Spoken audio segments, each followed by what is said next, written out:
وزیراعظم کی کالعدم تنظیم کے لیڈر گلزار امام شنبے کو گرفتار کرنے پر مبارکباد۔ امن و امان کی بحالی کے لیے سیکیورٹی فورسز کی خدمات قابل ستائش ہے۔ وزیراعظم کی جانب سے ٹویٹ کیا گیا، D G I S I intelligence operations بہترین انداز سے سر انجام دے رہے ہیں، ایسا کہا گیا۔ وزیراعظم شہباز شریف کی جانب سے بلوچستان میں امن و استحکام کے لیے جاری آپریشنز قابل تعریف ہیں۔ وزیراعظم شہباز شریف کی جانب سے یہ ٹویٹ کیا گیا ہے، وزیراعظم نے کالعدم تنظیم کے لیڈر گلزار امام شنبے کو گرفتار کرنے پر مبارکباد دی ہے۔ وزیراعظم یہ کہتے ہیں کہ امن و امان کی بحالی کے لیے سیکیورٹی فورسز کی خدمات قابل ستائش ہیں۔ خبروں کا سلسلہ آگے بڑھاتے ہیں، راولپنڈی سے خبر شامل کرتے ہیں۔ تحریک انصاف کے رہنما شاہ محمود قریشی رہا ہوتے ہی دوبارہ گرفتار کر لیے گئے۔ مسرت جمشید چیمہ کو بھی رہائی کے بعد دوبارہ گرفتار کر لیا گیا۔ دونوں رہنماؤں کو ریالہ جیل سے رہا کیا گیا تھا۔ گرفتاری دوبارہ عمل میں لائی گئی ہے۔ کہیں نہیں جا رہا، تحریک انصاف میں ہی رہوں گا، شاہ محمود قریشی نے اس موقع پر میڈیا کے نمائندوں سے یہ گفتگو بھی کی۔ تو تحریک انصاف کے رہنما شاہ محمود قریشی کو رہا ہوتے ہی دوبارہ گرفتار کر لیا گیا ہے۔ اس کے ساتھ ساتھ جو مسرت جمشید چیمہ ہیں ان کو بھی رہائی کے بعد ہی دوبارہ فوری طور پر گرفتار کر لیا گیا۔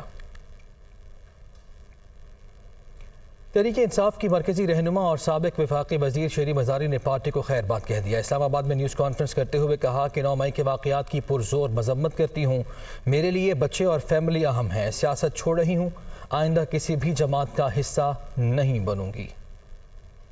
میں 9th اور 10th میں پر ہونے والے وائلنس کی مذمت کرتی ہوں۔ اسٹیٹ سمبلز پہ وائلنس کرنا بہت زیادہ مذمت اس پہ کرنی چاہیے سب کو، اور میں کرتی ہوں۔ میں نے یہ فیصلہ کیا ہے کہ میں ایکٹیو پولیٹکس چھوڑ رہی ہوں، اور یہ بھی میں کہنا چاہتی ہوں کہ آج سے میں پی ٹی آئی یا کسی بھی سیاسی جماعت کا حصہ نہیں ہوں گی، کیونکہ میں نے سب سے پہلے اپنی فیملی، بالخصوص اپنی ماں اور اپنے بچوں کا توجہ ان چیزوں پہ اب زیادہ دوں گی۔ میرے بچے اور میری والدہ میری پرائیورٹی ہیں، اور ظاہر ہے اس کی وجہ سے میری صحت بھی میری پرائیورٹی ہے، اور اس کے علاوہ اس وقت میری کوئی چیز اور امپورٹنٹ نہیں ہے۔ اور بس میں اتنا ہی کہنا چاہوں گی، میری طبیعت کچھ ٹھیک نہیں ہے، تو آپ سب کا بہت بہت شکریہ۔ فیاض الحسن چوہان نے بھی تحریک انصاف سے اپنی راہیں جدا کر لی ہیں۔ اسلام آباد میں پریس کانفرنس میں پارٹی چیئرمین سے اختلافات کی تفصیل بتاتے ہوئے 9 مئی کے واقعات کی مذمت کی۔ سابق صوبائی وزیر نے اعلان کیا کہ سیاست جاری رکھیں گے۔ شاہ محمود قریشی، اسد عمر اور پرویز الہی سے مل کر آئندہ کا لائحہ عمل تیار کریں گے۔ آج میں برملا یہ بات کہوں گا کہ پی ٹی آئی جو 9 مئی تک پہنچی، اس کا رستہ روکنے کے لیے پارٹی کی لیڈرشپ میں سے کوئی بندہ نہیں تھا کہ جس نے عمران خان صاحب کے رستے کے اندر کبھی زبانی، کلامی، میٹنگز کے اندر کبھی انہیں سمجھایا ہو کہ سیاست عدم تشدد کے ساتھ ہمیں کرنی چاہیے، اور سیاست کے اندر ایکسٹریمزم اور انتہا پسندی ہمیں نہیں لانی چاہیے۔ ریاست سے ٹکرانا یا اداروں سے ٹکرانا سیاستدان کا کام نہیں ہوتا۔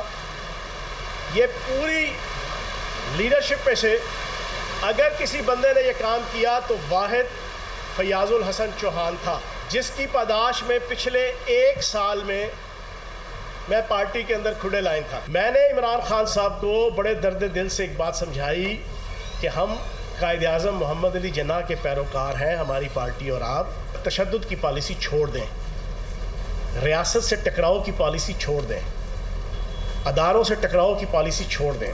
میں نے سمجھانے کے لیے 75 دفعہ ہاتھ اٹھا کے بول کے کہا، خان صاحب ایک منٹ نہیں تم رہنے دو۔ تو جناب یہ تو ہوا۔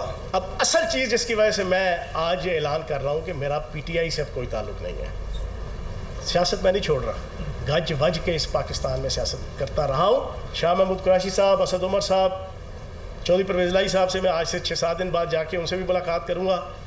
ہم اس محنت کو ضائع نہیں ہونے دیں گے، اور ایک نئے پلیٹ فارم سے ایک اچھے طریقے سے انشاءاللہ ملک اور قوم کی خدمت کریں گے۔ سابق ایم پی اے میاں جلیل شرک پوری کا بھی تحریک انصاف چھوڑنے کا اعلان۔ میاں جلیل شرک پوری نے کہا کہ اپنے تحفظات سے 9 مئی سے قبل ہی اسد عمر کو آگاہ کر دیا تھا۔ 9 مئی کے واقعات سمجھ سے بالا تر ہیں، ایسا کہا گیا۔ میاں جلیل احمد شرک پوری کی جانب سے تحریک انصاف کو چھوڑنے کا ان کی جانب سے بھی آج اعلان کر دیا گیا ہے۔ سابق ایم پی اے میاں جلیل شرک پوری نے بھی تحریک انصاف کو چھوڑ دیا ہے۔ اس کی وجہ بتائی گئی ہے 9 مئی کے جو واقعات تھے۔ میاں جلیل شرک پوری نے کہا ہے کہ اپنے تحفظات سے 9 مئی سے قبل ہی اسد عمر کو آگاہ کر دیا تھا۔ تحریک انصاف کے مرکزی رہنما عبدالرزاق خان نیازی نے پارٹی چھوڑنے کا اعلان کر دیا۔ انہوں نے لاہور پریس کلب میں پریس کانفرنس کرتے ہوئے کہا کہ آج تک کسی کا دباؤ برداشت نہیں کیا۔ عوام اور فوج کو آمنے سامنے کھڑا کیا جا رہا ہے۔ فوج ہماری ہے، میں پارٹی ٹکٹ عمران خان کو واپس کرتا ہوں۔ عبدالرزاق نیازی میرا نام ہے، ضلع خانیوال پی پی 209 سے الیکشن لڑتا ہوں۔ اس وقت پی ٹی آئی کا ٹکٹ ہولڈر ہوں۔ میں جو کچھ 9 مئی کو ہوا ہے اس حوالے سے بالکل کبری الزم ہے، اس میں یہ ماننے کی بات نہیں ہے۔ آج میں اس کے ساتھ ہی پی ٹی آئی کا ٹکٹ پی ٹی آئی والوں کو، عمران خان کو واپس کرتا ہوں۔ میں پی ٹی آئی سے استعفیٰ دیتا ہوں اور میں فوج کے ساتھ کھڑا ہوں۔ مہربانی۔ ادھر کراچی سے رکن سندھ اسمبلی پی ٹی آئی کے بلال غفار نے پارٹی اور سیاست چھوڑنے کا اعلان کر دیا۔ ویڈیو پیغام میں کہا کہ 9 مئی کو ہونے والے احتجاج کی مذمت کرتا ہوں۔ پاکستانی ہونے کے ناطے سوچ بھی نہیں سکتا کہ قومی اداروں کو نقصان پہنچایا جائے۔ 9 مئی کو پاکستان تحریک انصاف کے چیئرمین عمران خان کو اریسٹ کیا گیا، جس کے نتیجے میں پورے ملک میں احتجاج ہوا اور اس احتجاج میں وائلنس ہوا۔ میں اس وائلنس کی مذمت کرتا ہوں اور جو ملک کے مختلف شہروں میں جو واقعات ہوئے اس کو کنڈیم کرتا ہوں، چاہے وہ جی ایچ کیو پہ جو واقعہ ہوا اور کمانڈر کے آفس میں جو حملہ ہوا، یا جو شہداء کی جو مانیومنٹس ہیں ان کو جو نقصان پہنچایا گیا، یا جو نیاز علی میں جو واقعہ ہوا، ان سب تمام واقعات کی جتنی مذمت کی جائے کم ہے۔ اس سلسلے میں جو واقعات ہوئے اس کی ایک انکوائری کی جائے اور جو عناصر، جو ایلیمنٹس اس میں شامل ہے، چاہے وہ ان کا کسی چیز پارٹی سے بھی تعلق ہو یا جس سے بھی اس کا تعلق ہو، ان کو قانون کے مطابق ان کو سزا دینی چاہیے۔ میں نے یہ فیصلہ کیا ہے کہ میں پاکستان تحریک انصاف سے استعفیٰ دیتا ہوں۔ میرے پاس جو عہدہ ہے مرکزی نائب صدر سے اس کا استعفیٰ دیتا ہوں اور میں سیاست چھوڑنے کا اعلان کرتا ہوں اور آئندہ میں کسی بھی پارٹی کے ساتھ سیاست نہیں کروں گا۔ کراچی سے پی ٹی آئی کے دورکان سندھ اسمبلی نے پارٹی اور سیاست چھوڑنے کا اعلان کر دیا۔ بلال غفار اور عمر اماری پارٹی رکنیت سے مستعفی ہو گئے۔ ایم پی عمر اماری کا کہنا ہے کہ وہ ایک محب وطن پاکستانی ہیں، اپنے نظریات پر سمجھوتا نہیں کر سکتے۔ وہ سیاست چھوڑنے کا اعلان کر رہے ہیں، جب بھی ملک کو ضرورت پڑی وہ خدمت کے لیے تیار ہوں گے۔ بلال غفار نے بھی 9 مئی کے واقعات کی مذمت کرتے ہوئے پارٹی چھوڑنے کا اعلان کر دیا۔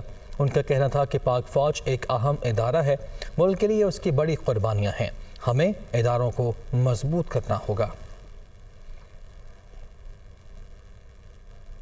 تحریک انصاف کے رہنماؤں کے پارٹی چھوڑنے پر مریم اورنگزیب کا رد عمل، کہتی ہیں کہ ہم نے امانت سمجھ کر عوامی خدمت کی، اس لیے بہادری سے ڈٹ کر کھڑے ہیں۔ ہم نے 4 نسلوں کا حساب دیا اور سرخرو ہوئے۔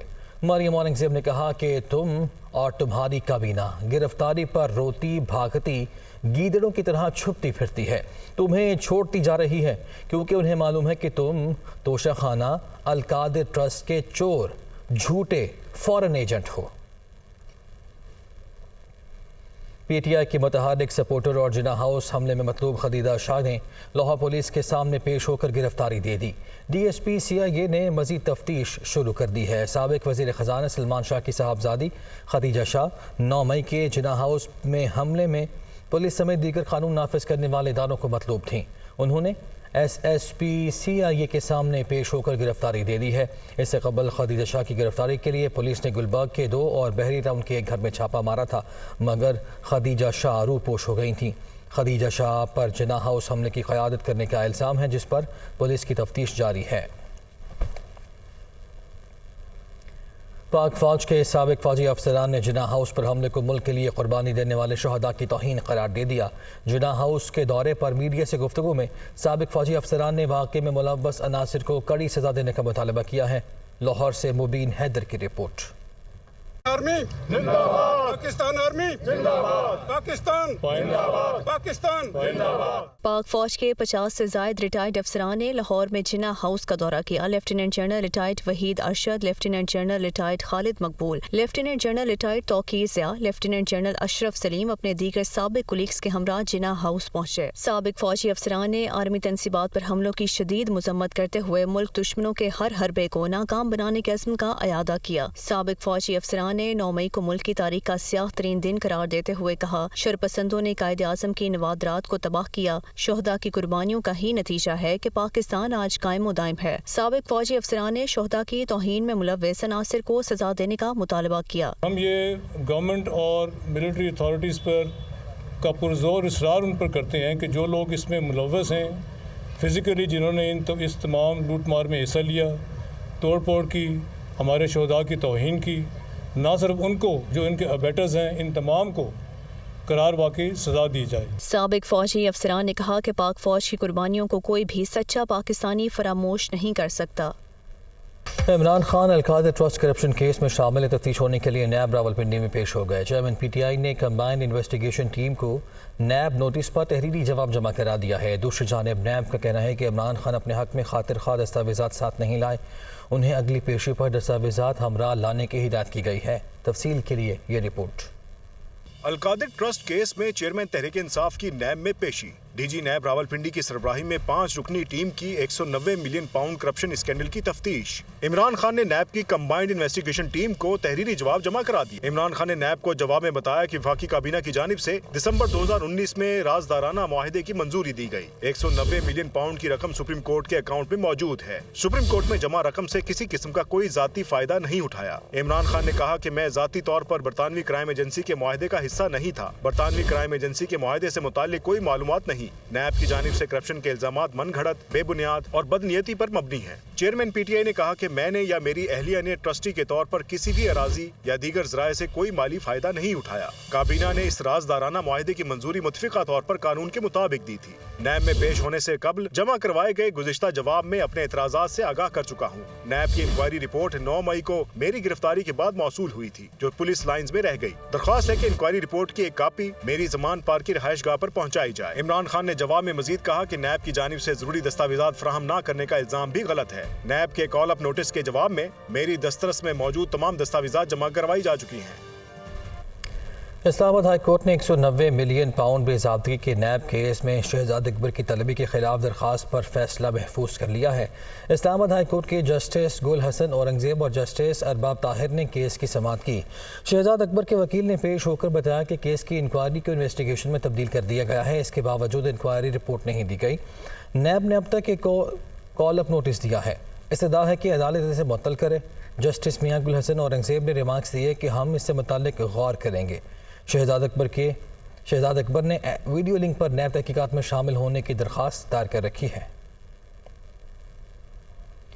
ادھر سپریم کورٹ میں پنجاب انتخابات نظرثانی کیس کی سماعت ہوئی۔ چیف جسٹس پاکستان نے الیکشن کمیشن کے وکیل سے کہا، ماضی میں حکومت بینچ پر اعتراض کرتی رہی ہے، جو باتیں آپ نے لکھ کر دیں وہ پہلے کیوں نہیں کی گئیں؟ تفصیل کے لیے رپورٹ۔ پنجاب انتخابات کے حوالے سے الیکشن کمیشن کی نظرثانی درخواست چیف جسٹس پاکستان عمر عطا بندیال کی سربراہی میں 3 رکنی بینچ کے روبرو سماعت۔ وکیل الیکشن کمیشن کے نظرثانی درخواست کے دائرہ اختیار پر دلائل۔ دوران سماعت وکیل الیکشن کمیشن نے کہا، تحریک انصاف سمیت کسی فریق کے جواب کی کاپی نہیں ملی، عدالت تمام جوابات کا جائزہ لینے کے لیے موقع دے۔ چیف جسٹس نے کہا، آپ اپنے دلائل تو دیں، آئندہ سماعت پر نیا نقطہ اٹھانا ہوا تو اٹھا سکتے ہیں۔ وکیل الیکشن کمیشن نے دلائل میں کہا، نظرثانی درخواست کا دائرہ اختیار آئینی مقدمات میں محدود نہیں ہوتا، سپریم کورٹ کا دائرہ اختیار بڑھایا جا سکتا ہے، کم نہیں کیا جا سکتا۔ آرٹیکل 184 میں اپیل کا حق نہیں دیا گیا، جس کی وجہ سے نظرثانی کا دائرہ محدود نہیں کیا جا سکتا۔ عدالت کو نظرثانی میں انصاف کے تقاضوں کو مد نظر رکھنا ہے، آئینی مقدمات میں نیا نقطہ اٹھایا جا سکتا ہے۔ چیف جسٹس نے کہا، آپ نے دلائل میں بڑے اچھے نکات اٹھائے ہیں، ان نکات پر عدالتی حوالہ جات اطمینان بخش نہیں۔ جسٹس اعجاز الحسن نے کہا، آپ کی دلیل مان لیں تو نظرثانی میں اثر نو سماعت کرنا ہوگی۔ آئین میں نہیں لکھا کہ نظرثانی اور اپیل کا دائرہ کار یکساں ہوگا۔ وکیل الیکشن الیکشن کمیشن نے کہا آئین میں دائرہ کار محدود بھی نہیں کیا گیا۔ چیف جسٹس نے کہا نظر ثانی کو اپیل میں تبدیل مت کریں، آئین نے آرٹیکل 184(3) میں اپیل کا حق نہیں دیا۔ دائرہ اختیار بڑھانے کے لیے آئین میں واضح ہونا چاہیے۔ وکیل الیکشن کمیشن نے کہا نظر ثانی میں عدالت کو مکمل انصاف کے لیے آرٹیکل 187 کا اختیار بھی استعمال کرنا چاہیے۔ الیکشن کمیشن نے توہین الیکشن کمیشن کیس میں سابق وزیر اعظم عمران خان، پی ٹی آئی رہنماؤں فواد چودھری اور اسد عمر کو 5 جون کو ذاتی حیثیت میں طلب کر لیا۔ 3 رکنی کمیشن نے کہا کہ آئندہ سماعت میں عدم حاضری پر ناقابل ضمانت وارنٹ گرفتاری جاری کر دیے جائیں گے۔ تفصیل کے لیے رپورٹ۔ الیکشن کمیشن میں توہین الیکشن کمیشن کیس کی سماعت، عمران خان، اسد عمر اور فواد چودھری 5 جون کو ذاتی حیثیت میں طلب، آئندہ سماعت پر عدم حاضری پر ناقابل ضمانت وارنٹ جاری کریں گے، کیس بھی نپٹا دیا جائے گا۔ الیکشن کمیشن کی وارننگ۔ ممبر نثار درانی کی سربراہی میں 3 رکنی کمیشن نے توہین الیکشن کمیشن کیس کی سماعت کی۔ عمران خان اور فواد چودھری کی جانب سے وکیل فیصل چودھری جبکہ اسد عمر کی جانب سے معاون وکیل الیکشن کمیشن میں پیش ہوئے۔ ممبر الیکشن کمیشن نے کہا کہ گزشتہ سماعت پر بھی عمران خان کو ذاتی حیثیت میں پیش ہونے کا موقع دیا تھا، جس پر وکیل فیصل چودھری نے کہا کہ ہمارے خلاف 150 کیسز ہیں، روزانہ 36 کیسز ہوتے ہیں۔ الیکشن کمیشن کے ممبر نے کہا کہ جب 150 کیسز نہیں تھے تب بھی آپ پیش نہیں ہوتے تھے۔ فیصل چودھری نے سماعت جون کے پہلے ہفتے تک ملتوی کرنے کی استدعا کرتے ہوئے کہا کہ چیزیں ہمارے ہاتھ میں نہیں ہیں، الیکشن کمیشن یہ بات دماغ سے نکال دے کہ ہم ان کی توہین کر رہے ہیں۔ الیکشن کمیشن نے ممنوعہ فنڈنگ ضبطگی کیس میں پی ٹی آئی کی درخواست پر محفوظ فیصلہ بھی سنا دیا۔ الیکشن کمیشن نے اسکروٹنی کمیٹی پر جرا کی درخواست مسترد کرتے ہوئے تحریک انصاف کو شو کاز نوٹس پر 30 مئی تک تحریری جواب جمع کرانے کی ہدایت کر دی۔ اسلام آباد کی انسداد دہشت گردی کی عدالت نے 8 کیسز میں عمران خان کی عبوری ضمانت میں 8 جون تک کی توسیع کر دی۔ عمران خان نے کہا کہ شامل تفتیش ہونے میں کوئی ہچکچاہٹ نہیں، جان کو خطرہ ہے، درخواست ہے کہ جے آئی ٹی میرے گھر میں آ کر مجھ سے تفتیش کر لے۔ تفصیل کے لیے رپورٹ۔ عمران خان اسلام آباد کی انسداد دہشت گردی کی عدالت میں پیش، چیئرمین پی ٹی آئی کی 8 مقدمات میں عبوری ضمانت میں 8 جون تک توسیع، عدالت کا جے آئی ٹی کے پیش نہ ہونے پر اظہار برہمی، چیئرمین پی ٹی آئی کی انہیں گھر میں آ کر شامل تفتیش کیے جانے کی استدعا۔ دوران سماعت عمران خان کے وکیل سلمان صفدر نے کہا کہ لاہور کی جے آئی ٹیم عمران خان کو شامل تفتیش کر چکی ہے، اسلام آباد ہائی کورٹ کا بھی حکم ہے کہ آپ شامل تفتیش ہوں، یہاں کوئی انا کا مسئلہ نہیں ہے۔ تفتیشی افسران کے لیے دستخط شدہ بیانات آ گئے ہیں، اگر ان کے مزید بھی کوئی سوال ہیں تو ہم ان سے تعاون کریں گے۔ وکیل سلمان صفدر نے کہا کہ اسلام آباد ہائی کورٹ میں 8 جون کو پیشی ہے، استدعا ہے کہ تمام مقدمات میں ایک ہی دن دلائل دینے کی اجازت دی جائے۔ ڈپٹی پراسیکیوٹر نے دلائل دیتے ہوئے کہا کہ نوٹسز ہوتے رہے لیکن عمران خان پیش نہیں ہوئے۔ جج راجہ جواد عباس نے ریمارکس دیے کہ اسلام آباد ہائی کورٹ نے آپ کو کہا تھا لاہور جا کر انکوائری کریں، کیا آپ نے سوال نامہ ان کو دیا؟ عدالت نے جے آئی ٹی کے موجود نہ ہونے پر برہمی کا اظہار کرتے ہوئے کہا کہ اگر جے آئی ٹی سنجیدہ ہوتی تو اسے یہاں کمرہ عدالت میں ہونا چاہیے تھا۔ دوسری جانب احتساب عدالت نے القادر یونیورسٹی کرپشن کیس میں عمران خان کی اہلیہ بشرا بی بی کی عبوری ضمانت 31 مئی تک منظور کر لی۔ وزیر اعظم کے معاون خصوصیات ادارہ نے کہا ہے کہ برطانیہ سے واپس بھیجنے والے 190 ملین پاؤنڈ حکومت کے اکاؤنٹ میں نہیں آئے، وہ رقم سپریم کورٹ کے اکاؤنٹ میں منتقل کر دی گئی۔ اس کے بدلے 458 کنال زمین عمران خان کو گفٹ کی گئی۔ یہ تاریخ کا سب سے بڑا اسکینڈل ہے۔ وہ اسلام آباد میں پریس کانفرنس کر رہے۔ ہیرا پھیری یہ ہوئی کہ کابینہ نے منظوری دے کر عمران نیازی صاحب اور شہزاد اکبر صاحب نے خرد برد کر کے جو پیسہ حکومت پاکستان کے اکاؤنٹ میں آنا تھا وہ سپریم کورٹ کے لائبلٹی اکاؤنٹ میں ٹرانسفر کر دیا۔ تو یہ 190 ملین پاؤنڈ حکومت پاکستان کے اکاؤنٹ میں آیا ہی نہیں، حکومت پاکستان کو ملا ہی نہیں، پاکستان کے عوام پر خرچ ہوا ہی نہیں۔ اب اس کے عوض 458 کنال زمین عمران نیازی صاحب کو گفٹ کی جاتی ہے اسی پراپرٹی ٹائکون کی طرف سے۔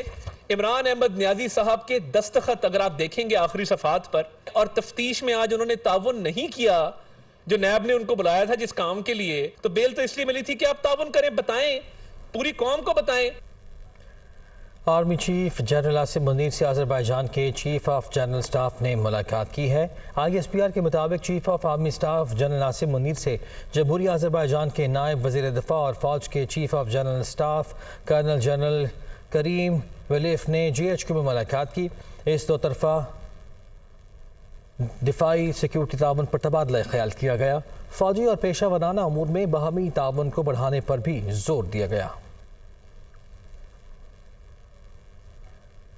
وزیر خارجہ بلاول بھٹو زرداری نے کہا ہے کہ ہم دہشت گردوں کی نہیں بلکہ شہیدوں کی نمائندگی کرتے ہیں۔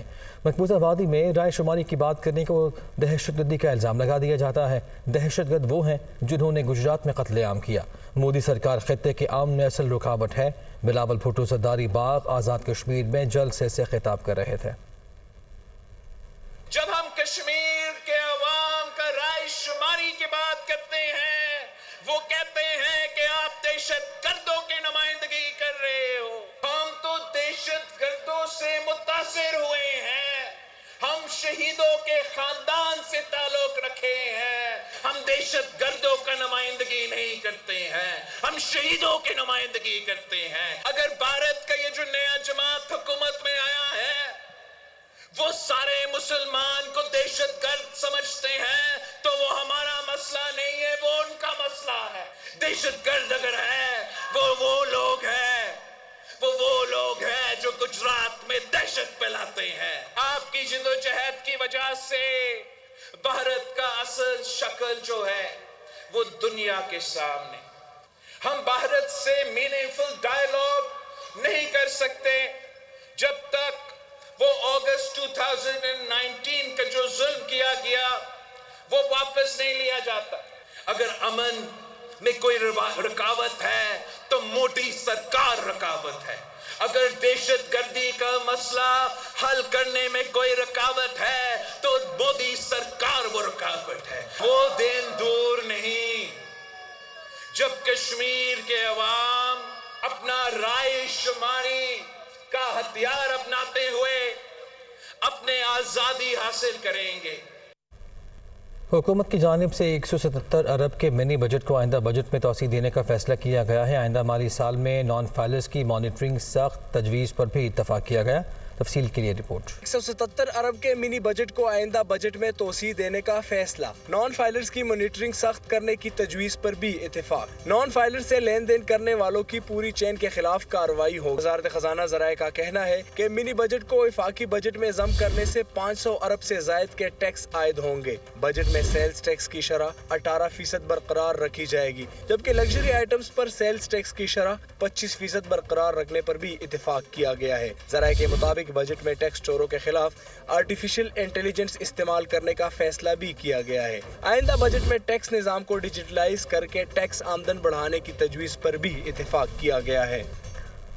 روپے کے مقابلے ڈالر کی قیمت میں اضافہ ریکارڈ کیا گیا۔ دوسری جانب اسٹاک مارکیٹ میں 78 پوائنٹس کی کمی بھی دیکھی گئی ہے۔